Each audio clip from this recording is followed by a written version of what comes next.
अस्सलाम वालेकुम ख़वातीनो हज़रात, welcome to our show Insaf 24/7 live with Irfan and Iram, और मैं हूं आपका होस्ट इरफान बसर और मैं हूं इरम इरशाद। व्यूअर्स, जैसा कि आप सब लोग जानते हैं कि हमारा ये प्रोग्राम इंसाफ 24/7 आपकी ज़िंदगी में आने वाले वो मसाइल, वो इशूज़ और वो सवालात जो आइनी कवानीन से मुतालिक हैं उनको एड्रेस करता है। हमारी कोशिश ये रहती है कि जो भी आपके सवालात हैं उनको हम, जो भी रेलिवेंट लॉ है, केस लॉ है, आला अदालतों के फैसलों पर मबनी कानून है, जो भी स्टैट्यूटरी लॉ हमारे पास अवेलेबल है, और इसके साथ साथ जिस भी फ़िक़ा से, जिस भी सेक्ट से आप बिलोंग करते हैं, इन तमाम की रोशनी में हम आपको एक ऐसा जनरल कोर्स ऑफ एक्शन, एक ऐसा लाइन ऑफ एक्शन डिटरमिन करके बताएं जिस पे चल के आप इंसाफ के हसूल को मुमकिन बना सकें। इसके साथ साथ आपके वो सवालात जो आइनी कवानीन से मुतालिक नहीं भी हैं, बिल्कुल आप हमसे वो सवालात भी पूछ सकते हैं। हम कोशिश करेंगे, अगर फॉर द टाइम बीइंग हमारे पास सफिशिएंट रिसर्च अवेलेबल है आपके उन सवालात को टेकअप करने के लिए, तो हम इंस्टेंटली आपके उन सवालात का जवाब भी देंगे। और अगर हम ऐसा नहीं कर पाते तो जिस ज़रिए से आप हम तक कम्युनिकेट करते हैं, हम कोशिश करेंगे उसी ज़रिए से हम आपको रिप्लाई बैक करें और आपके उन सवालात का भी जवाब दे सकें जिनका ताल्लुक आइनी कवानीन से नहीं। इसके साथ साथ आपको बताते चलें कि हमारी लाइंस जो हैं वो इस वक्त जो है इंस्टेंटली ओपन हैं। आप हमें लाइव कॉल कर सकते हैं इस तमाम मकसद के लिए, और अपने वो तमाम सवालात, वो तमाम इशूज़ जो कि आइनी कवानीन से मुतालिक हैं या उससे हटके भी हैं, आप हमसे पूछ सकते हैं और जान सकते हैं आप के उन तमाम इशूज़ का जवाब। जी, जब भी हम फैमिली लॉज की बात करते हैं, फैमिली इश्यूज़ की बात करते हैं, तो एक चीज़ जो है वो बहुत अमूमन हमें देखने में मिलती है, और वो यही है कि फ़ैमिली इश्यूज़ को लोग बहुत रिलक्टेंटली डिस्कस करते हैं। यानी अगर उन्हें कोई इशू जो है वो, अगर किसी इशू का वो शिकार हैं या उनको किसी इशू में जो है वो सफ़र कर रहे हैं, तो अगर वो किसी से डिस्कस करते हैं तो अमूमन ये रिवाज देखने में आया है कि वो इसको पसंद नहीं किया जाता कि आप अपने फैमिली इश्यूज़ जो हैं वो जाके डिस्कस करें। और जब हम वकील से डिस्कस करने की बात करते हैं तो उसको और भी ज़्यादा नापसंद इसलिए किया जाता है कि वकीलों का परसेप्शन यूजली इस कॉन्टेक्स्ट में लिया जाता है कि वकील जो हैं वो घर तोड़ते हैं, तो इसलिए वकील के पास जाने की ज़रूरत नहीं है। हालांकि वकील का काम घर तोड़ना नहीं है, आपको सलाह मशवरा देना है। आपकी बेहतर फैमिली ज़िंदगी को जो है आगे जो है लेके जाने के लिए आप जो है वो एक लॉयर के पास जा सकते हैं। अगर हम इसको जो है मज़ीद इसको स्पेसिफाई करके देखें तो ये है कि अगर आप सपोज़ आप जो है तलाक़ के नतीजे पर पहुँच चुके हैं और आप अपनी जो है फैमिली लाइफ को कंटिन्यू नहीं करना चाहते, इससे पहले कि आप अपने रिश्तेदारों और दूसरे लोगों के पास या उन लोगों के पास जाके जो है वो सलाह लें जो कि आपको अच्छा मशवरा ना दें, हो सकता है वो आपको अच्छा मशवरा ना दें, तो आप बेहतर है कि आप एक लॉयर से डिस्कस करें और जानें आपके इशू का जो वो बेहतरीन हल जो हो सकता है वो आपको बताएं। तलाक़ का ये भी पहलू हो सकता है कि अगर आप उनके पास जाते हैं वो आपको जो है तलाक़ एहसन के बारे में, यानी बेहतरीन फॉर्म ऑफ तलाक़ जो है वो आपको प्रिस्क्राइब करें, वो आपको सजेस्ट करें, जिसके बाद आपके पास ये मार्जिन होगा कि आप उसके बाद रजू कर सकते हैं। जिस तरह के हम अपने एनवायरनमेंट में देखते हैं कि हम लोग जो है यूजुअली इमोशनली जो है चीज़ें डिसाइड करते हैं, तो अगर एक चीज़ टाइमली अगर आप जो है बेहतर हल या बेहतर फैसले की तरफ जाते हैं, तो इसलिए ज़रूरी है कि हम टाइमली अपने जो हैं वो फैसले जो हैं वो लें। इसी के साथ जो है मैं आज अपने प्रोग्राम के जो है वो गेस्ट को जो है वो इंट्रोड्यूस करवाना चाहूँगी। जैसा कि आप जानते हैं ये प्रोग्राम, ये प्लेटफॉर्म हमने आपके लिए free of cost legal advice के लिए जो है वो हमने डिसाइड किया है, और हर हफ्ते की तरह आज भी हमारे साथ एक गेस्ट मौजूद हैं। इनका नाम है जी मिसेस तैयब रमज़ान चौधरी, और ये एडवोकेट हैं सुप्रीम कोर्ट ऑफ पाकिस्तान की। इनके साथ जो है ये हमारे साथ रहेंगी, आपके इश्यूज़ डिस्कस करेंगे। आप हमें जो है लाइव जो है स्क्रीन पर दिए हुए नंबर पर कॉल कर सकते हैं और जान सकते हैं आपके आइली मसाइल का कानूनी हल। इसी के साथ प्रोग्राम का बाकायदा आगाज़ करते हैं। और जिस तरह सबसे पहले मैं बहुत शुक्रिया अदा करना चाहूँगा मिसेस तैयब रमज़ान चौधरी, आपने वक्त निकाला और हमारे प्रोग्राम में आई, और जो है इस कदर जो है वो आपके, बल्कि आपके आने से सबसे ज़्यादा फ़ायदा जो है हमारे व्यूअर्स को होता है, क्योंकि बहुत ज़्यादा लोग जो हैं वो इस चीज़ पे जो है वो ज़्यादा रिलाई करते हैं एक एक्सपर्ट की ओपिनियन, तो हम ऑन एंड ऑफ जो है वो कोशिश करते हैं। तो इस वक्त वंस अगेन मैं शुक्रिया अदा करना चाहूँगा मिसेस तैयब रमज़ान चौधरी का कि वो हमारे प्रोग्राम में जो हमारा प्रीवियस क्वेश्चन था, जो कि अनफॉर्चुनेटली जो है वो पूरी बात उनकी समझ में नहीं आ सकी। शहनाज थी हमारे साथ लाहौर से, उनका क्वेश्चन जो था वो कुछ फोर्स्ड मैरिजेस यानी ज़बरदस्ती की शादी के बारे में था, तो हम वो उसी से जो है वो अपने प्रोग्राम का स्टार्ट लेंगे। ज़बरदस्ती की अगर जब हम शादी की बात करते हैं तो उसकी क्या मतलब हैसियत है कानून में? देखें जी, सबसे पहले तो ये ज़बरदस्ती शादी तो जब आपके पेरेंट्स ने आपका रिश्ता तय किया, आपका निकाह किया, और जब आपने निकाह करने लगी थी उससे पहले आपको चाहिए था अपने पेरेंट्स के साथ आप काउंसलिंग करती, आप उनको बताती कि मैं इस शादी से बिल्कुल एग्री नहीं हूँ। लेकिन जब आपकी शादी हो गई, निकाहनामा आपके सामने आ गया, आपने उसको साइन कर दिया, तो वो उसके बाद तो फिर कोई गुंजाइश नहीं रह जाती। फिर और दूसरी ऑप्शन फिर आपके पास यही रह जाती है कि अगर आपके साथ फोर्सिबली आपके साथ किया गया है और आपके साथ जो शादी आपकी की गई है वो गैर कानूनी तो नहीं उसको कह सकेंगे, लेकिन उस निकाहनामे पे आपने खुद साइन किए हैं। अब उसका तो एक ही हाल है कि अगर आप डिवोर्स लेना चाहती हैं, आप उनके साथ सेटिस्फाइड नहीं हैं, आप उनके साथ नहीं रहना चाहती हैं, तो आपके पास और ऑप्शंस हैं, आप कोर्ट्स में जाएं और आप डिवोर्स जो है उसके लिए आप अपना दावा खुला के लिए आप वो जा सकती हैं जी। हालांकि हम यहाँ पे देखते हैं, जैसे तैयब रमज़ान चौधरी, यहाँ पे हम देखते हैं कि फ्री कंसेंट जो है, जब हम इस्लामिक लॉ की बात करते हैं तो उसमें भी आइमा कराम की ओपिनियन देखते हैं, तो फ्री कंसेंट जो है शादी में for the both parties, that is a prima facial like element, उससे बगैर तो है ये शादी निकाह वजूद में नहीं आता। आप लेकिन फिर क्यों साइन कर दिया जाता है? कितना भी ज़्यादा लॉ पढ़ लें, लेकिन बीइंग ए मुस्लिम आप नबी पाक की हदीस मुबारका पढ़ते हैं, आप सुन्नत रसूल को देखते हैं, आप कुरान पाक को अगर आप देखते हैं, तो उस वक़्त जब आपका निकाह हो रहा होता है तो उस वक़्त आपके गवाह साथ होते हैं और वो जो मौलवी हजरात आपका निकाह पढ़ा रहे होते हैं, उस वक़्त वो आपसे पूछते हैं आपको फ़लाँ फ़लाँ के साथ फ़लाँ बंदे के साथ निकाह आपका किया जा रहा है, वो आपको कबूल है?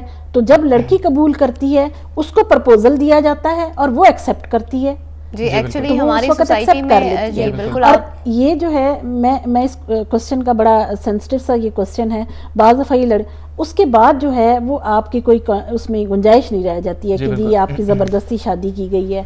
आप जब मैच्योर हैं, आपकी शादी की गई है, तो उस वक्त आपने एक्सेप्ट कर लिया तो ठीक है, वरना उसके बाद तो फिर यही एक बात रह जाती है कि आप डिवोर्स कर लें। जी, वो अनफॉर्चुनेट ये है कि मतलब लड़कियां यूजुअली अगर ये कंप्लेन करती हैं कि उनकी ज़बरदस्ती शादियाँ कर दी गई हैं, तो उसमें ये हो सकता है कि मतलब पेरेंट्स का प्रेशर जो है वो बहुत जो है वो मतलब उन पर डाल दिया जाता है, शायद इस वजह से जो है वो उसको जो है वो नहीं डिक्लेयर कर सकती, मतलब बता नहीं सकती कि जी हम नहीं करना चाह रहे। हालांकि आपके रिलीजन इस्लाम ने आपको एक राइट दिया है कि आप अपनी चॉइस जो है वो अपने पेरेंट्स को जो है वो उनके साथ जो है वो शेयर कर सकती हैं। बल्कि हनीफी लॉ जो है, जो हमारा मेजॉरिटी का कानून है, वो तो काफ़ी ज़्यादा इस पे जो है वो लीनियंट है। और बल्कि हम 1997 में, आप इस वक्त हमारे साथ मौजूद हैं, हमें ज़्यादा बेहतर गाइड कर सकते हैं। 1997 में एक केस हम पढ़ते हैं, साइमा अरशद केस, जिसमें बहुत ज़्यादा बोल्ड स्टेप लिया गया जो है अदालतों की तरफ से। उन्होंने इसमें कहा कि एक हनफी खातून जो है वो अपनी फ्री विल से बगैर वली के भी जो है वो निकाह कर सकती है। और अब अगर खुदा न खास्ता ऐसे आपको मसाइल दरपेश आते हैं कि आपकी इंतहाई मर्जी के बगैर किसी ऐसे शख्स के साथ आपकी शादी की जा रही है कि जो किसी तरह से भी आपके साथ परफेक्ट मैच नहीं है, तो आपके पास बिल्कुल उसके लिए आप कोर्ट को परस्यू कर सकते हैं। मैंने एक केस किया था, मैं उस वक्त थी तो जजेस भी काफ़ी हैरान हुए थे। मैंने एक शादी का स्टे ले लिया था।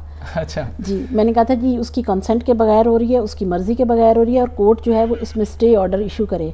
तो कोर्ट ने फिर इसमें स्टे ऑर्डर जो है मैंने लिया था, लेकिन मैंने लिया सिविल जज सब की कोर्ट से था, उन्होंने स्टे दे दिया था और वो प्रेसिडेंट बना था। और उसके बाद जो है, बल्कि जब वो केस मैंने सूट फाइल किया तो उस वक्त जो है वो 4, 5, 6 जजेस इकट्ठे हो गए और उन्होंने कहा कि इस तरह का सूट आया तो इसमें सर क्या किया जाए। तो उसमें फिर जो उनके सीनियर सिविल जज थे उन्होंने कहा था कि आप इसमें स्टे दे दें कि वो शादी जो है उनकी कंसेंट के बगैर हो रही है, या अगर कोई बंदा, एक आदमी मैरिड है और वो दूसरी शादी कर रहा है, तो उसमें उन्होंने स्टे दे दिया था कि without consent of first wife जो है ना वो शादी कर रहा है। जी, यहाँ पर एक कॉलर को प्रोग्राम में शामिल करते हैं, देखते हैं हमारे साथ कौन है। अस्सलाम वालेकुम।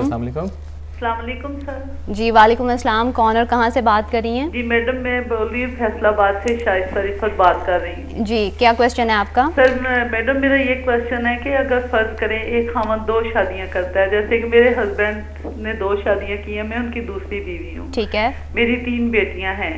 ठीक है। तो वो अगर अपनी जायदाद अपने जो कि उनके पहले बेटे उनके नाम सारी कर देते हैं, हमें या मुझे या मेरी बेटियों को कुछ नहीं देते, जबकि हमारा सारा वक्त बहुत अच्छा गुजरे। सही। यानी अपने हस्बैंड से कभी मेरे कोई क्लैशेस ना थे। सही। तो लेकिन वो गांव के लोग हैं, वो ये समझते हैं कि जो कुछ देना चाहिए बेटों को देना चाहिए, बेटियां हकदार नहीं है। जी। अच्छा, तो आप मुझे काइंडली एक बात बताते चलिएगा, अभी आपके हालात जो हैं वो आपके हस्बैंड के साथ बिल्कुल मुनासिब हैं, बिल्कुल ठीक है क्या? बिल्कुल मुनासिब है, जबकि मेरी छोटी बेटी डॉक्टर बन रही है, दोनों मेरी बेटियां भी ठीक हैं। और मैं मकसद ये है कि अगर वो ऐसे अव्वल तो उनको नहीं करना चाहिए, अगर वो इस तरह करते हैं तो मैं उनसे बात इसलिए नहीं करती कि मैं अपने घर में कोई फसाद नहीं खड़ा करना चाहती।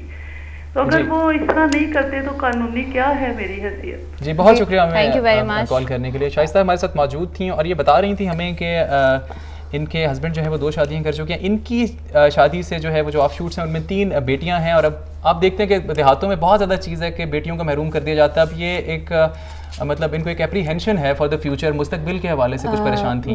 इसमें इरफान इनका जो क्वेश्चन है कि उन्होंने 2 शादियां की हुई हैं, 2 शादियों पे तो कोई इतराज़ नहीं है, लेकिन जो ये कहती हैं कि वो सारा अपने 3 इनकी बेटियां हैं और उनके पहली वाइफ में से भी बेटे हैं, तो वो उनको सारी प्रॉपर्टी देना चाहते हैं। तो ये आप इस तरह ना करें। आप अपने राइट को, अगर आपको आपका राइट नहीं मिल रहा तो आप जो है वो कोर्ट में जा सकती हैं और आप अपना शेयर मांग सकती हैं। और इसके अलावा अगर उसके 3 बेटे हैं तो आप अपनी बेटियों के हिसाब से जो है, जो आपका शरअ के हिसाब से तीसरा हिस्सा बनता है लड़की का, वो उस प्रॉपर्टीज़ में से आप ले सकती हैं। और इसके अलावा ये है, और जो आपको मैं ज़रूरी बात बताऊं कि आप भी उनकी प्रॉपर्टी को शेयर कर सकती हैं, आपका भी उसकी प्रॉपर्टी में आपका हिस्सा है। लेकिन एक चीज़ बहुत ज़्यादा होती है कि उसमें हम अक्सर बताना चाहते हैं, इस वक्त आप हमारे साथ मौजूद हैं, हिबा कर दिया जाता है तो हम देखते हैं बड़े अरसे से देख रहे हैं इस पर कोई स्टेप नहीं लिया जा रहा। उसके बाद हिबा को चैलेंज किया जाता है। बहुत कम केसेस में ऐसा होता है मैम के हिबा करने के बाद उस हिबा को जब चैलेंज किया जाए for the cancellation of gift, तो अगर 100 केसेस हैं 100 में से 5 या 7 या 10 केसेस ऐसे होते हैं जिनमें हिबा वाकई कैंसिल हो जाता है। अदरवाइज वो हिबा जो है वो इफेक्टिव हो जाता है और वो बेटियां महरूम हो जाती हैं अगर हिबा कर दिया जाए। इसमें सबसे जो ज़रूरी बात, मैं क्वेश्चन आपका मैं बिल्कुल उनका भी समझ गई हूँ और आपका भी समझ गई हूँ कि वो जो हिबा करते हैं, हिबा की सबसे पहली इंग्रेडिएंट्स, जैसे आप कोई चीज़ बनाते हैं या कुछ हमारे लॉ में है कि जब आप हिबा करते हैं तो उस हिबा जिसके हक में आप हिबा करते हैं वो सारों को पता होना चाहिए कि जिसमें वो उसके भाई भी हों, उसकी बेटियां भी हों, जिनके शेयर बिल्कुल जो जिनका शेयर बनता है उनको बिल्कुल पता होना चाहिए कि ये फलां प्रॉपर्टी है जो उन्होंने हिबा कर दी और अपनी ज़िंदगी में किया और उसको वो अनाउंस करें।